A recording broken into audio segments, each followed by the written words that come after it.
Di kasi ako makagawa ng live dito sa sa Facebook kasi nadidelete after 30 days. Ganun yung nangyayari, mas maigpit yung Facebook simula nung February. Nagigpit na ang Facebook, kaya hindi na ako magano'ng nagla-live. Hindi na ako ganong gumagawa ng live doon. Wala na, bira na lang. So, hindi, nakakapag-live pa naman. Pero hindi na kasing dalas ng dati. Kasi dati, sobrang talaga eh. Araw-araw yun. Lagi ako nasa live.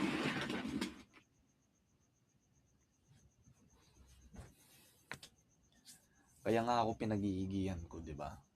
Nagigihan ko yung paggawa ko ng mga live video sa YouTube para nang sa ganun kahit na mapakinggan ako, di ba? May makikinig sa akin.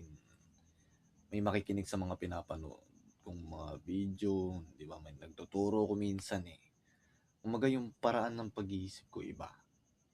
Di ba?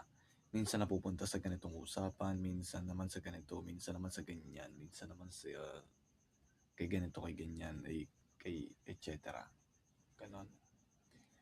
Tsaka sabi ko sa nanay ko, bibili ako ng pagkain. Sinabi ko sa kanya yun. Tsaka mag-ensayo ko ng martial arts.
Sabi mo nga sa akin, kung anong paraan ng ginagawa nila.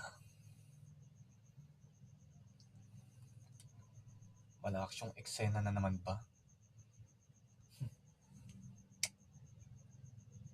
Paalam na.